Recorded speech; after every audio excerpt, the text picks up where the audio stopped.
Well, good evening, everybody. This probably feels more formal for our live audience than it needs to feel, but we are live streaming this event so that folks can view from home, and tonight's program will also be recorded and available for on-demand viewing at people's convenience. So that really necessitates the microphone, the visuals, and this incredible distance between us and you, which would otherwise be avoided. Welcome. It's our pleasure to have you here this evening. My name is Carl Mumanthe, Superintendent of Schools, and tonight we are pleased to host the third of three forums that we have engaged stakeholders with on the topics of smartphone use in schools by students.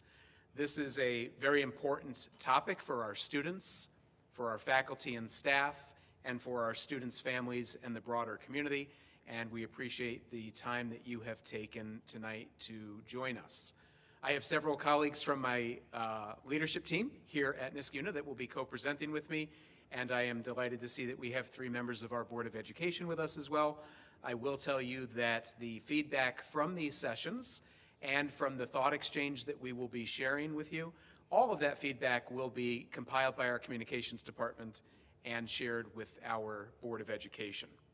Our agenda tonight is pretty straightforward. We're going to talk a little bit about how we got where we are as a society today as it pertains to cell phones and handheld digital technologies.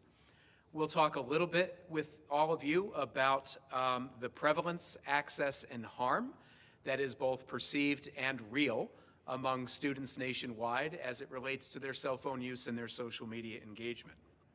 We also want to spend a little bit of time talking with all of you about the importance as a school district of teaching digital literacy and digital citizenship to our students. We recognize that for some of the ills and challenges that we speak of tonight, simply taking away the technology is not the cure, and that we have to empower our students to enter adulthood as responsible and safe users of the technologies that are available to them. We'll spend some time this evening talking about potential pathways forward across New York State, and most particularly here in Niskayuna where that matters most. And then the most important reason we're here is to field your questions and comments and feedback so that we can enter into the policy-making process very well informed of the concerns and the suggestions of our students, our faculty and staff, and our families. I will say for our viewers at home this evening, we will also be issuing a thought exchange, which is an online digital engagement strategy. Yes, it's a little ironic that we're asking you to go online with your cell phones to take a survey on cell phones, but that thought exchange will be a powerful tool for us to solicit additional feedback from a broader audience, and it also engages the audience in evaluating the thoughts shared by others on the platform. So let me just pause there. Any questions on the agenda for this evening?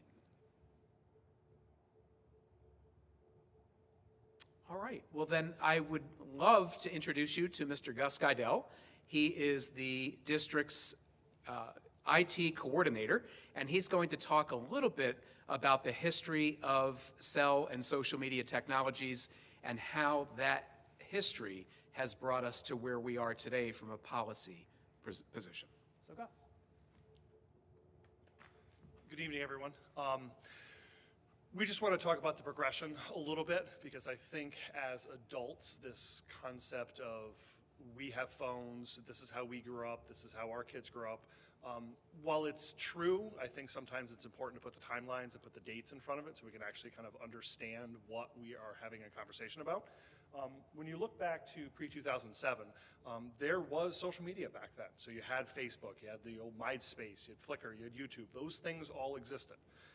However, in 2007, something drastically shifted. Anyone in the audience know what 2007 was?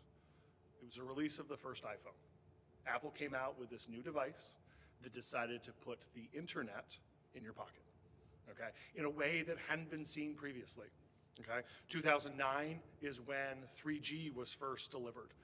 So that is the idea of instead of having a dial-up connection, you had high-speed internet on your phone, in your pocket. things continue to shift. You saw 2010, Instagram was released. 2011, you saw Snapchat. 2016, you saw TikTok. And you saw all these parts and pieces start layering on top of us. And we kind of back that into today's high school. Our freshmen were born in 2010. Our high schoolers don't really understand a world without these technologies in place. And I think it's really important for us to make sure we ground ourselves in that thought process, that our perspectives and their perspectives are different as we're having this conversation around what normalcy actually looks like. So, how pervasive are smartphones? Okay, we say, does every kid have one? Not my kid has one, your kid has one, does every kid have one? And it's actually shown through a lot of data, so this is Pew Research that has gone through, whether you're talking about boys and girls, black, white, Hispanic, ages 13, 14, 15, 17, household incomes from under 30,000 to over 150,000, it really doesn't matter. You see the pervasiveness of this technology in every one of our kids' hands, okay? So it's important to make sure that we are, again, leveling ourselves with the idea that this is a technology that all of our students are grappling with, and how we approach it is going to be very important, okay? But the device is only one part of it. The real conversation is around social media. Whether or not we're talking about what kids are using today versus what they used to be using. So today you're looking at YouTube, TikTok, Snapchat. Are you looking at Facebook like you were 10 years ago? You're not. You know why? Because we're on Facebook as adults. So you don't see the kids on those types of platforms, and these things shift, okay? You see new ones like WhatsApp and Tumblr and Reddit and Twitch, which are gaming websites or social media sites to be able to let the kids be able to interact in different ways. This is out there, and the reality is this is how our kids are communicating. But is that a good thing? So now I'm going to introduce Jess Moore, who's our Assistant Superintendent of Curriculum Instruction, if I got that one right. And she's going to kind of speak to a little bit about social media a little bit more, and then how that fits into our curriculum.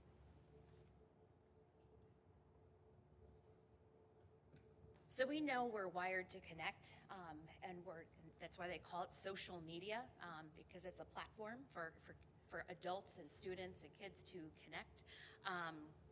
But we also know that these social media apps have been drugified. So when we talk about the clicks, we talk about the scrolling, and the fact that when students use these apps, it causes a release of large amounts of dopamine into our brains. That's a reward pathway, very similar to any drugs that we could use. Or we talk about heroin, meth, alcohol. It's that same dopamine fix. And, Carl has talked a little bit about this before. We wouldn't allow those things in our schools. And so I think the question is, why are we allowing students to access those social media apps when we know they're really not good for them? Interject in. You have anything additional? You're good. Okay. How does social media addiction manifest itself in teens? And we see this in lots of different ways. Anxiety and depression is one for sure. We talk about poor body image, eating disorders, poor sleep habits, because students feel the need to always be on their phone, that fear of missing out, who's posted what. Low self-esteem, it's that comparison of what we see on social media, which we know is not always what real life is. We post our best selves on social media. This also leads to academic struggles, and that has to do with amount of time on social media versus on social connections and being with friends. Bullying, harassment, self-harm, and suicide. So we see all of these things manifest themselves in teens. How are smartphones so distracting in school? Well, we know that they're a diversion of students' attention away from instruction and lessons that are occurring in classroom. We know that it reduces cognitive focus. Today, for just as an example, didn't look at my phone for a couple of hours and was in meetings and was really blown away by the number of notifications I had on my phone. We think about how distracting that is. And as adults, we can put it away and not look at it. It's a lot harder for kids to do that. the distraction from them engaging with friends and peers in classrooms and projects and just conversation, all those real world skills that we need. And also we know that they're distracting because it re-engages kids in conversations that maybe occurred the other day, occurred last night. It brings all the things up to back to the surface, and so we see, increases in bullying and harassment. Interesting, Pew Research Center says 72% of our nation's high school teachers cite cell phones as a distraction, as a major problem in our classrooms. The question about digital literacy and digital citizenship, we feel very strongly about both of those things, and those things as being important for our students to have moving forward. And so while social media has harms that are well documented, we know that technology and social media offer opportunities, social engagement, keeping connected, career and college exploration. There's a creative expression along with some of the things that are available to us, civic and community engagement, and we see that as well as access to information. We are all about supporting those items for students, but believe that there's a way for us to teach that in our classrooms versus having students just have access to their phones all the time. I'm going to kick this back to Carl, who's going to talk a little bit about literacy and digital citizenship and what our opportunity is for students moving forward. Thank you, Jess. So earlier this school year, our Board of Education, as they do each year, set some very ambitious goals for themselves as a board, and those goals translate into our work as a school district. And one of the things that they had asked themselves as a board and us as a district to focus on are ways that we could mitigate the known harms of social media overconsumption amongst our students. And we recognize that regardless of where we land on the policy for cell phone and digital technologies use in school, we have an educational and a community obligation to ensure that we are teaching the ideals of online safety and privacy to students so that they are not sharing information that puts them in harm's way. We need to empower them to live and work and learn in a digital environment where cyberbullying can and does happen. So we need to empower them to be allies rather than bystanders, and we need to empower them to be able to report when they are witnessing or being subjected to online cyberbullying. There's also a very broad component that deals with media literacy, and our teachers already spend a great deal of time in the classrooms helping students to evaluate the reliability of source material that they find online, to be able to independently fact check things and to ensure that they are using the data and information that they glean from the internet responsibly. And then there's just the broader instructional ideals that relate to digital and social responsibility and etiquette. In elementary school, long before students, hopefully long before students are entrenched in their digital lives, we are teaching them things like how to work and play well with others, and manners, and please, and thank you, and turn taking. And we have to teach that same set of etiquette and social skills to our young adults as they acquire these technologies and engage in online communities so that they are good digital citizens in a digital world.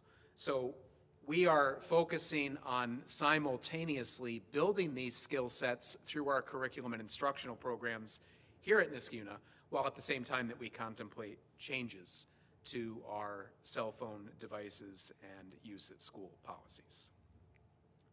So the call to action was really twofold. Earlier this fall, well, I talked about the Board of Education goals already, and I've quoted a portion of one of their goals here. The board aspires to mitigate the harms caused by social media and to build students' digital citizenship and competencies.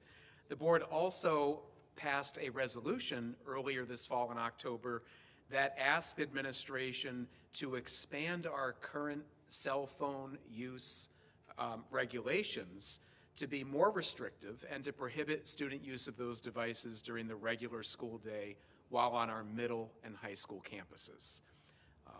At the same time that our Board of Education was issuing this call to action, the governor of New York State was strongly signaling that she was going to be proposing some sort of statewide restrictions or ban on cell phones in our K-12 public schools. There was a lot of fanfare leading up to today with the governor's State of the State address, and we widely expected to hear the details of this legislation. Sadly, we did not. She had lots of other things to report to the citizens of the state of New York, but a cell phone ban was not among the list of those great things. We remain optimistic that the governor will announce the details of her administration's plan 1 week from today when she releases her executive budget proposal to the House, to the Senate and the Assembly of our legislature. So we've kind of got a call to action coming locally from the elected officials who govern our schools, and also at the statewide level from the governor's office. And I think elected officials at both the local and state level are increasingly recognizing that doing nothing is not an option when it comes to students' social and emotional health and well-being as it relates to cell phones and smartphones and uses of social media. So that's what brought us all here together tonight. As schools across New York have either dipped their toes in this water or plunged in neck deep, they've taken a number of approaches. One of the more common approaches, and it is the approach that was adopted here at Niskayuna, involves a classrooms-only restriction at Niskayuna High School. So our high school leadership worked with our student leaders and implemented a cell phone restriction policy in our academic classrooms. And so it is widely understood and widely complied with that students will either place their smartphones in a pocket at the back of each classroom wall or within their pockets or their personal belongings. But the expectation is out of sight and out of use. And the early feedback that we've had from our high school leadership, and they're here tonight, and I thank them, and from our student leaders, is that it has been very widely complied with. And the feedback from faculty is that there has been much higher levels of engagement and discussion in the classrooms as a result of that. Some schools have implemented what I would call classrooms plus restrictions. And they have said, we're going to restrict students' use of cell phones when they're in academic classes and at other times during the school day, but not all times during the school day. And so you see some school districts implementing restrictions that allow students to use phones at some points during the day, for example, maybe in study halls or in the cafeteria, but restricted from all other times in the school day. And the third and most restrictive approach that we have seen, and we've seen a number of schools, even here in the Capital Region, follow this pathway, is what's widely been called the bell-to-bell restriction. That literally translates to from the late bell in the morning to the dismissal bell at the end of the school day. The phones are either locked out of reach of students in any number of devices or interventions, or powered down and out of sight for the day. 3 schools in our region have adopted this measure and also adopted a technology called the Yonder Pouch. And the Yonder Pouch, there's actually a picture of one there in the gold dot, is a pouch that has a magnetic lock on it. And in 3 of our area schools, Bethlehem, Waterville, and Schoharie, students enter the building each day. Their phone goes into the Yonder Pouch. The magnetic lock locks the phone in there, and it remains in that pouch until dismissal. And that could be the end of day dismissal or any time that a student is exiting the school for any other reason. So this really outlines for you 3 of the most widely recognized approaches as schools have sought to more tightly regulate cell phone and smartphone use. And our hope is that as we engage with our faculty and staff, with our parents tonight, and with our students, that we can learn of some other creative approaches that we might contemplate as part of our policy development. So why are we here tonight? We're here tonight after providing this broad context because we would like to generate as much stakeholder feedback as we can. I think that each of our very valuable stakeholder groups would argue that they have a lot of skin in this game. We met with our student leaders last night, and they spoke very passionately about the ways in which they were utilizing their digital technologies for instructional purposes and for social and emotional well-being. And I think they did a terrific job of articulating that. And it can be a very threatening feeling for our students to feel as though they may lose access to that device. For our faculty and staff, they are equally committed, as all of us are, to the health and well-being of our students, and also to providing the most distraction-free and high-quality instructional environment they can. And so what we hear from faculty and staff is we want to limit distractions in the classroom, and we want to make sure that our students are socially and emotionally well, both in class and outside of class when they're at school. And for our parents, we've heard many, many times that the cell phone is a vital communication channel that allows you to stay in touch with your children, to track their whereabouts, to reach them in an emergency, and to know that they're okay. So we are hearing that loud and clear. And I think from each of our stakeholder groups, we understand that this is a very important topic that is going to take a lot of thought and deliberation. I'm delighted to see that we have 3 board members here tonight from our Board of Education, our Board of Education President, Libby Kokosha, and board members Dr. Howard Schlossberg and Judy Thomasman. They're here representing our 7-member board. They are the elected governance team of our district, and our job tonight is to generate as much high-quality feedback as we can for them and for their fellow board members so that all of that feedback can be contemplated as part of their decision-making process. So tonight, we're going to allow you an opportunity to speak directly with us, and we're going to record as many of your questions and your suggestions as you can offer. I will tell you that we probably won't answer any but the easiest of questions, because if we start to go down those rabbit holes, we will likely not exhaust all of your comments and suggestions. So we'll be aided by Monica Lester, who is with us from our communications team, and will be helping to facilitate note-take on this process. We also have a QR code, and our students pointed out the irony of this. You're asking us to take a photo of a QR code with our phones, but it will also be emailed to you. We will be dedicating a link to this survey to all of the parents in our district, and it's going to ask you 2 very broad, open-ended questions that will generate your thoughts, your observations, and your questions for us. All of that data will be compiled into a report that will be presented to our Board of Education later this month and will help them inform their decision-making on this process. So it's super important and super appreciated that each of you in the room tonight took time out of your busy lives to share some of your thoughts and reflections with us. So, Monica, probably the best way to do this, I don't think we have the prompts online, do we? Okay.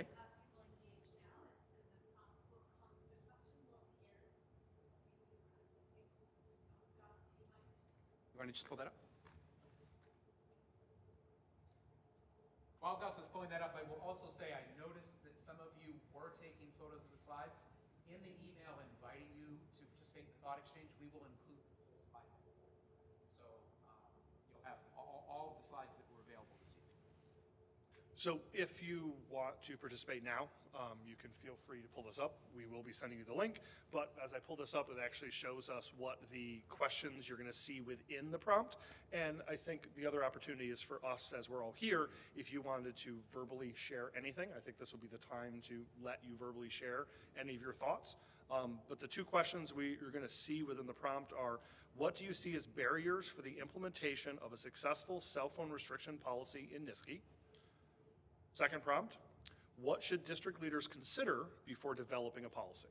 So again, 2 very open-ended questions to allow us to capture any thoughts, concerns, ideas, other options that you as parents and community members have. Anyone want to share any thoughts?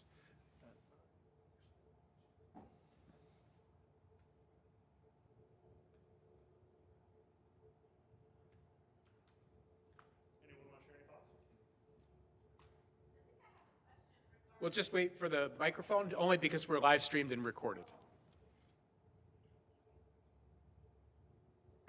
question regarding what the school psychologists and social workers are doing to implement measures that would assist any students who are dealing with the effects of the phone and the social media. Like, I saw that list of depression and anxiety, and what is the school doing as a whole with those teams for students who may be displaying these side effects of the phone issues within the school during the day? And I would like to say I thank you, all of you, and appreciate all of you for everything that you do for these students on a daily basis, because it is a job that is not easy. So I appreciate every one of you. Thank you. That is a great question, and I would offer a broad answer and then invite my colleagues to sort of zero in on specifics. I would say that we look at it from a couple of different angles. From a preventative standpoint, we have a lot of academic and social emotional educational programming that really fosters the ideals of digital citizenship and character education. And we also talk a lot as children get into the middle and high school grades about responsible use of the internet broadly and of social media on a more targeted basis. I will tell you that our psychologists, counselors, and social workers, along with our classroom teachers, assistant principals, and principals, often intervene to help students through conflict and controversy. And I think every assistant principal in the state knows that when you come in first thing in the morning, the first 3 or 4 things that you do are resolve social media conflicts from the night before. So students come into school every day with that baggage. And I think that our team is really responsive at providing children a pathway and mediation to solve those conflicts. When it gets more chronic and starts to create chronic health conditions for students, anxiety, depression, and things like that, I think that's where you see a much deeper involvement of our social workers, counselors, and psychologists.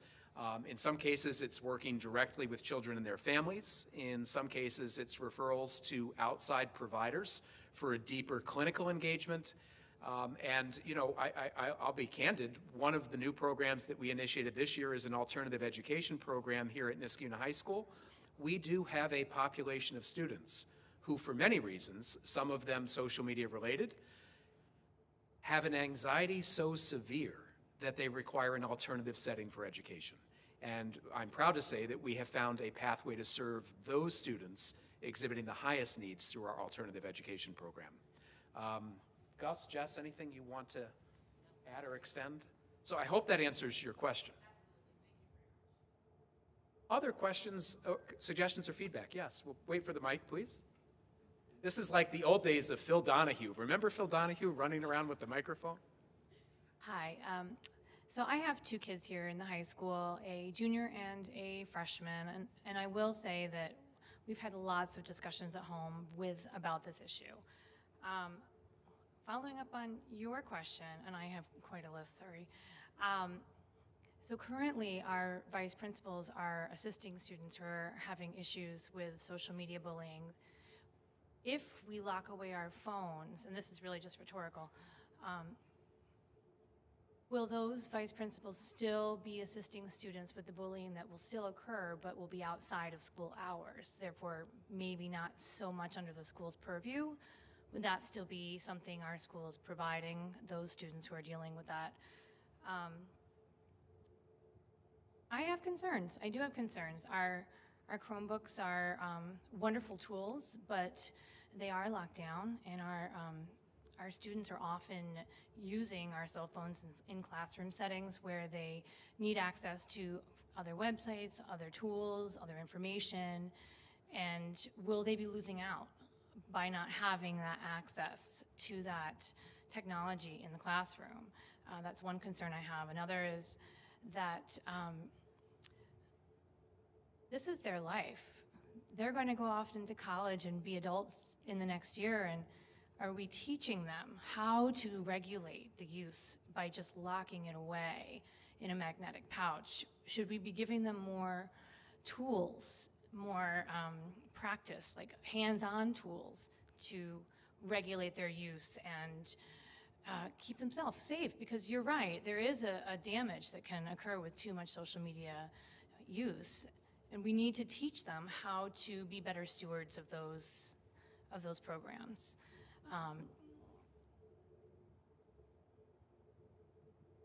And another question I had was, we have an open campus, so we have students who leave this campus, but then they come back. How does that pouch work in that situation? Is that where it's opens and unlocks as soon as the student leaves the campus, or is that something where it's only the end of the school day? So that was a multi-part question. So I'm going to test my memory skills. Let me start with your first point. Under the Dignity for All Students Act, public school districts in New York do have the obligation to assist students with bullying that is occurring inside of schools and outside of schools. And so our principals already have a pretty substantial book of business helping students resolve conflicts that start outside of school but spill over into the school day. So I don't think that any modifications to our existing smartphone policies would restrict that engagement by law or by moral obligation. So that's the first part. I think the second part, you talked about the uses of technology as a tool and as an advantage for students. And I wish everybody in the room tonight could have been at our student forum yesterday, because our students spoke very, very eloquently about the ways they use their smartphones as instructional tools. Stopwatches during science experiments, cameras in art classes, all sorts, calculators and scientific calculators that allow them to do complex mathematical computations in classes. Now, there are probably workarounds for every one of those, but they were able to provide a litany of ways in which they are using smartphones responsibly to advance their academic interests. And so that is a consideration in any policy making that we would advance. The next point that I think you raised deals with our making sure that they're ready for college, a life of service in our armed services, or a life of work and professions. And I do think that we have to be very cognizant of how we do that when they have devices in their hands and when they don't. But I don't think that restricting student cell phone access at school relieves us of that obligation to build their digital citizenship and their digital literacy. Gus, you could probably grab the mic if you want to add to that, but I think we can teach that with or without a device in hand. So methodologies, regardless of the device, get applied. So digital citizenship, digital literacy, that's a method. Whether or not you're writing with a pen or a pencil, you're teaching penmanship. So sometimes the tool is different than the lesson, and how we can actually look through the tool and decide which ones we're going to do, I think that's important. I'm going to take your last question too for students who are leaving for their free periods. So fundamentally, the lock, the magnetic lock, is more, it's not timed, it's not electronic. Think about it as the anti-theft device on clothing that they have that they release at the cash register when you buy a pair of pants.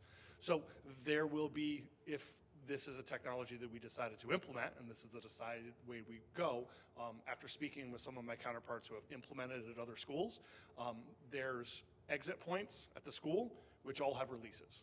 So a student was going to leave for their free period, they go through one of those exits like they would normally, they release the pouch, be able to take their phone out, go have their free period. When they come back in, it would be just like it was at the beginning of the day, they put it back in the pouch and magnetically close it. So. Yeah, and I would extend that to say that our own board's resolution and our expectation from the governor would be that any restrictions locally or state mandated would end as a student is exiting the building during the school day and would end at dismissal. So after school activities, bus rides, away competitions, concerts, all county, all of those things are beyond that bell to bell period. Did we get all of them?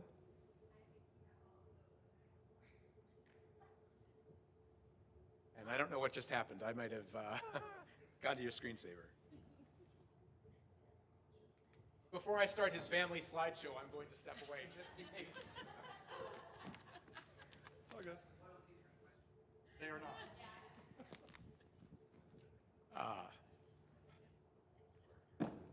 Thank you. Other feedback, suggestions, and this can be questions, it could also be suggestions. We're really interested in what should we be thinking of before we advance any policy for board consideration. And these are some great starting points. Others?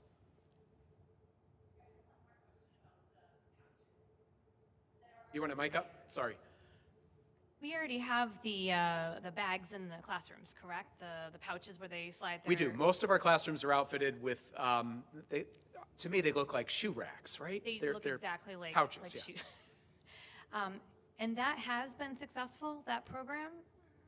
I would say it's been largely successful. As I've spoken with Principal Rickert and our assistant principals, like any school expectation or rule, there are sometimes violations, there are sometimes repeat violations, but the feedback we've had from faculty and administrators and from students has been that most of our students have been largely compliant with that expectation. Is that a fair? I think that's very fair. The only other thing I would say is, of course, depending upon the teacher's use in the classroom. So some teachers do require them to be dropped in. Other teachers, like for example, I was in a math class recently where the teacher was actually having the students, was having the students use the cell phone to capture a QR code for the answer key to the mathematical equation they were working on. So there are times where teachers actually encourage the use of them. I think Carl gave some good examples to that as well. Just to go back to what I said in the beginning is that there's a lot of teacher discretion involved. So the policy standard that they're not used during instruction. But the way that that's implemented could differ from how a teacher might use that phone as potentially an instructional tool, or if it's a classroom where there's no usage at all on the instruction side, then that's more likely where they would use those pockets.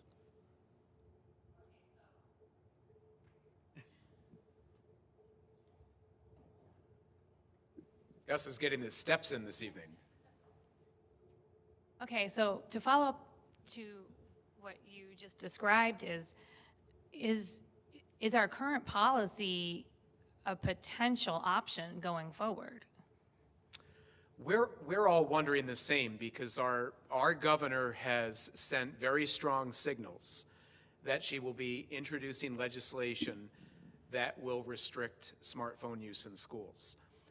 We don't yet know if her predicted legislation is going to be more or less restrictive than our current practice.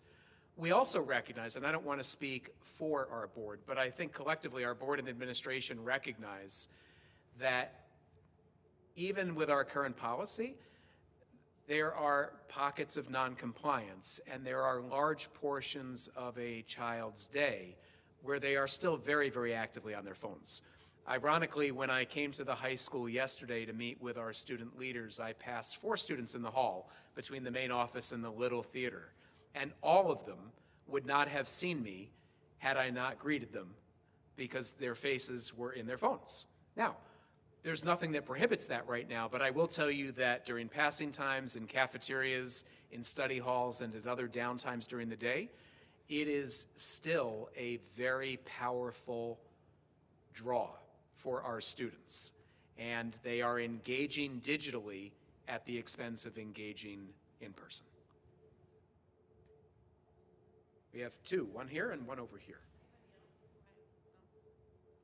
How about allocation of resources, manpower, incurring costs for these little stations? Like what are we looking at with respect to that? Will you be adding man hours for any staff that need to stay by these little machines during the day? I'm just kind of thinking in a broad perspective.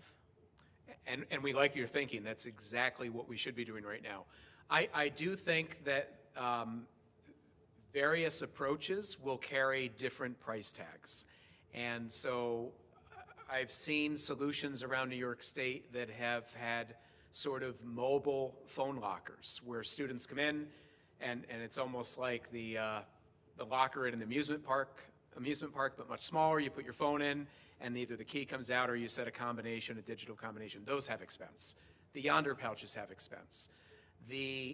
Any solution that requires staff engagement to either restrict or free up access, like the Yonder bags, will probably come with some additional hours of staffing each day.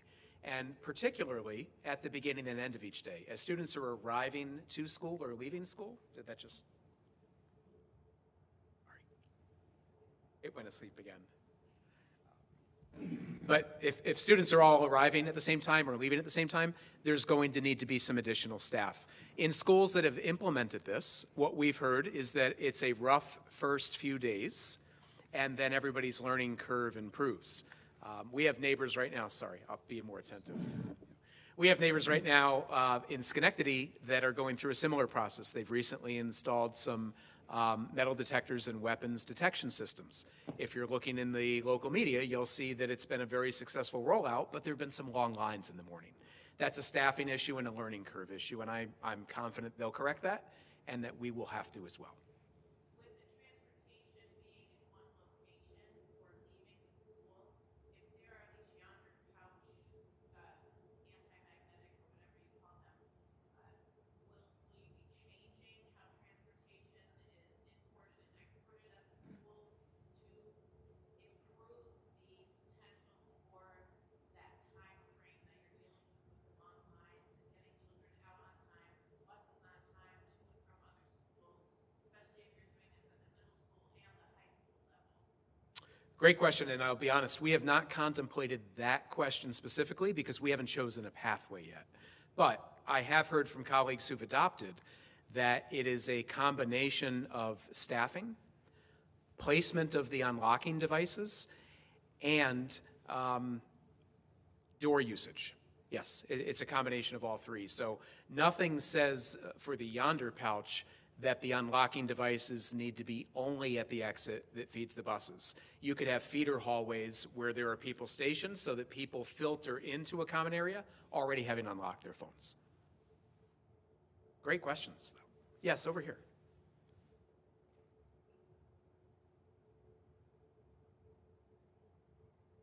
You mentioned during the presentation that there are a number of schools, or maybe a few schools locally, including a peer like Bethlehem, who have already implemented a bell-to-bell policy. I'm wondering if you've had any feedback from them about how it has gone, and what are their goals? What are they hoping to see? What measurements are they looking for to know that the policy has been successful? What can we learn from what they've already done? Great question. So as school leaders, we talk routinely about the great things happening in each of our schools. And the reports from the schools thus far, from an administrative standpoint, have been very positive. Certainly some bumps in the road as they've implemented these restrictive policies, but a very quick learning curve and a very quick new normal for students and staff in classrooms. Two of the three schools I've mentioned have also produced videos that have featured interviews with teachers, parents, and students. And we are in a position where we can share those videos here in our community. They provide some testimony firsthand from folks who have lived through the experience of adopting some of these new regulations. The feedback from teachers in these schools has been very positive. They've talked about much higher degrees of engagement. They've talked about tables of 6 or 7 or 8 students talking to one another at lunch, which is something that hadn't happened in many, many years in those same cafeterias. They've talked, and I think our principals and assistant principals will relate to this. In Bethlehem, for example, in their first year of implementation, now this is not a cause-effect, it's just a data point that we are correlating to that timeline. Bethlehem High School saw a 50% reduction in disciplinary referrals following their first year of implementation. So I can't correlate better behavior and better choices with an absence of technology, but it's a very strange coincidence that a shift that dramatic was observed in the first year of implementation. So that said, I am sure for every supporter, there's somebody who still thinks in those schools that this is the worst idea that they've ever tried. So one of the things that we want to do here at Niskayuna is to send a visitation team from our high school, a representative group of faculty and students, to visit one of those schools, to observe the start of their school day, and then to meet for a panel discussion with students and staff from that building. We think that that student-to-student and teacher-to-teacher conversation will provide some of the insights that you're asking us to share tonight. So Bethlehem has already gone through a full school year They with have. this policy in place? Okay, and do we know if there is any feedback on the after-school usage of phones? I'm just curious, if the phone is taken away from the student for the full day, do they then go home and just spend an overwhelming amount of time on the phone? Or does removing the phone from them during the day really help them cut down on their phone usage overall? So my colleague Jessica spoke to that question probably inadvertently a short while ago when she said, if I set my phone down for a while and I pick it up, I have all of these notifications. So many of our students' notifications are coming from their classmates, sometimes in the very same room. If none of those students are sending notifications, that backlog of social media alerts will be much lower at the end of the school day. That I know. Do I know in these other schools if it has caused an uptick in screen time outside of school? That's a great question that I don't think our team knows the answer to yet. But we'll write it down and see if we can get some data on that. Yes, over here on my right, your left.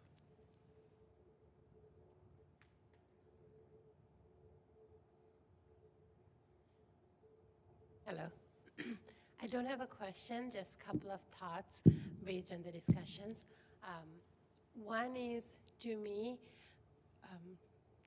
banning phones in any form, right?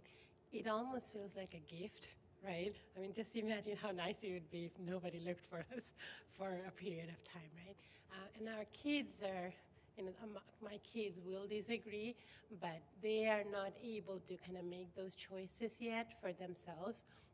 So to me, it does feel like it's a gift we can give them, where they are able to not constantly look at their phone and constantly check and constantly have to worry about, okay, who's looking for me? What am I missing, right? So that's one thought. The second thought I would share is the only reason I can think of why I want my kids to have their phone at school is if there is an emergency. The problem, of course, is all the things you're talking about, yonder patches and things. If there's an emergency, I still can get to them if they have their phone in a pouch. So, I mean, you know, I don't almost see a point of yonder patch type solutions. I mean, either they have their phone or they don't. What's the point of having it not usable, if that makes any sense? I think those are my two thoughts I wanted to share. Two great points. Thank you for sharing. I will say, on your second point, feedback that we have had from parents and students, and I don't have an opinion on it, but the feedback we've had is that if we are going to restrict use, students are going to feel much more comfortable possessing their phone than leaving it far away. Even if it's in a locked bag, there's the psychology of, I can't use it, but I still know where it is, and I know that it's not in somebody else's hands.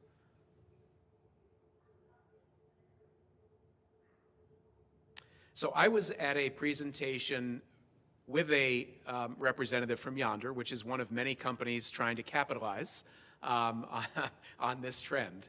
And that representative pointed out that while the Yonder bag is a deterrent and a reminder, it is not an absolute. And the sales representative pointed out that in a true emergency, scissors always win over Yonder. So I hope Yonder's not listening right now, but it is not an indestructible bag. It is more of a physical reminder and deterrent than it is an absolute preventative measure. I don't even know if this is possible, but if the students are making a point that they need it for all the reasons that are not social media, could you like block internet in the building or for cell phones or cell networks? So they can use it, they can have it, but they're not able to engage in that way? Great question. And I will say that that question has been answered in a lot of communities across the state. And at various times, even our governor has hinted that there might be a distinction drawn between a standard flip phone or cellular phone that is not internet enabled and a smartphone. It would be, I'll let Gus address the issue of internet blocking, but because they're going off most often a cell tower rather than district-owned technology, I don't think that's an easy one for us. It's really not. You're talking third-party towers with third-party service, yes. They make it look so easy on the television shows, right? The bad guys put on the cell phone and internet blocking technology and all the security cameras shut down. It's not that easy here.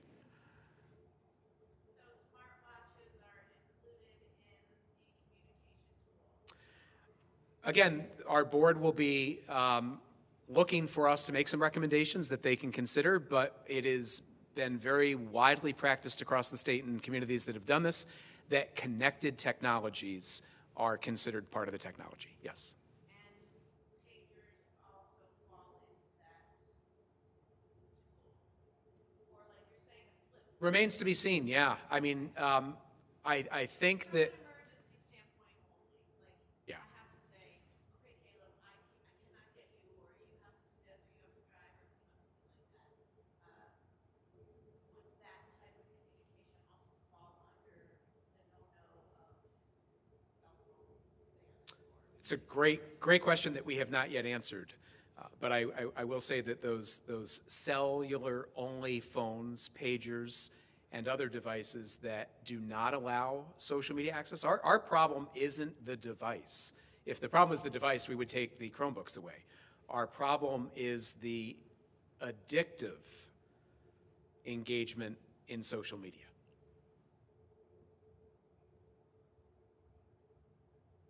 Will you be adding any etiquette type courses in addition to the things that you already are implementing? In the future, would that be like a required course or an assembly for the students? So we already do a lot of work on internet safety and digital etiquette, but I do think that our approach to instructing in those areas will have to continue to evolve, A, as the technologies change, and B, as any of our local rules change. I don't know that we need that up anymore, right? I'll just close it. There we go. Yes? Totally a logistical question. Have you guys considered, currently when I pick up any of my high schoolers from school, I just text them and say, hey, I'm here, and they come out. That would no longer work. So have you considered what the logistical alternative would be to that current style of pickup? Have we considered it? Yes. Have we solved every variation of that question? Not yet. We do have telephones in each of our classrooms. So if a student needed to leave during the school day, the parent would need not get any further than either the main entrance or the main office, and the student would be called out of class for pickup. It may take a little more logistical planning than the morning, or if we end up with the flip phones only, your children can enjoy what we all learned, which was how to send an alphanumeric text by hitting a key 3 times to get the right letter. It'll drive them crazy. Sorry, one more question. And I hate to be like the naysayer on this, but all of this really does bank on parent buy-in. It does. Because, I mean, you've heard all of the plans, I'm sure, through the grapevine of how, how to subvert this plan of putting in a cell phone every day. We understand this is a hot button issue, and we know that the best pathway forward is in partnership.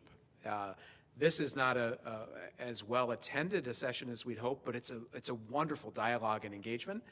We continue to consult with our students. We have 3 students from the high school who actually serve as representatives on our Board of Education, and we recognize that for this to work, there's a triangle of support: school, student, and parents and family. Absolutely. And believe me, this is a heavy lift for all of us. I can tell you that we are only engaged in this work because we truly believe that doing nothing is not an option. We believe that there is harm happening to our young adults across the country because companies seeking profit have built algorithms that have created addiction. And that sounds like a strong statement, but there's a growing body of scientific and medical evidence to demonstrate that social media knows exactly what they're doing, and their book of business is advertisers, and their product is your children. They're selling your children's attention span, and mine, my children's attention span. If you don't mind me adding one thing, Carl, just as a side comment when we talk about, I heard comments around pagers and about communication and how do I let them know this information. It's kind of just one of those little simple reminders we may not think about. High school students can receive email from the outside world. So there's not one thing that stops you from dropping your child or your child dropping you an email from their Chromebook during the day. It's always been allowed, yes. But you can. But you can. He'll love it if you start emailing him every day. It's sometimes what this is going to do is how we think about things may need to change. But if you need to know that your child is going to have to ride the bus home from school, you can drop them an email and they will receive it instantaneously. No, unless your child decides to block you as spam, we do not do it as a district. And that's a conversation you can have at home. So how many, just by a show of hands, how many of the parents in the room have participated in one of our thought exchanges in the past? Okay, so we've got some new users and some experienced. I'll tell you the magic of thought exchange is that it does 2 things. One is you can share as many thoughts as you'd like. Each thought is sort of like a little text box, and then you hit submit. And you can share 1 thought, or you can share 100 thoughts. The other great thing that Thought Exchange does is once you've engaged and shared your thoughts, you can see anonymously the thoughts of everyone else on the platform, and you can rate them on a 1 to 5-star basis. So Thought Exchange is powerful because it collects a broad body of evidence and very quickly shows us where the greatest level of importance lies within that stakeholder group. So we're going to be sending out the link to our Thought Exchange and this slide deck to all of the parents in the district, and we would encourage you and your family members to participate early and often, because it's really going to show us where your burning issues and strongest feelings are, and we'll be reporting that information out to our Board of Education. So that Thought Exchange, Monica, will probably open tomorrow. So all of the parents who are in our Parent Square app, and I believe that's just about everybody, will receive a personal invitation from us tomorrow. It will have a short explanation, a link to this slide deck, and a link to the Thought Exchange. We generally leave Thought Exchanges open for between 10 and 14 days. You can come back as many times as you'd like. It's not a one and done. A lot of people participate early, and then they take a few days off and they pop back in to see what else has been shared. And you can rate all of the new comments each time that you enter the Thought Exchange. On behalf of our Board of Education, I'd like to thank you for being with us tonight. I am confident we will find a pathway through this challenge together with you and with your children and with the other students and families in our district. We want to do our very, very best to make sure that any policy that is adopted by our board is very thoughtful, is very student-centered, and is very good for our students and community. So the feedback will help ensure us that we land in that sweet spot. And then I would be totally negligent if I didn't mention that there is a boys basketball game tonight in the gymnasium. Niskayuna is hosting Shen, and it should be a terrific game. So if you'd like to stay for a little entertainment after tonight's session, please feel free. Again, on behalf of our Board of Education, our district leaders, and our high school leaders, thank you for being with us tonight. And I know our team can stay behind if you have any individual concerns. We'd be happy to talk with you one-on-one. To our viewers at home, thank you for joining us, and have a great evening.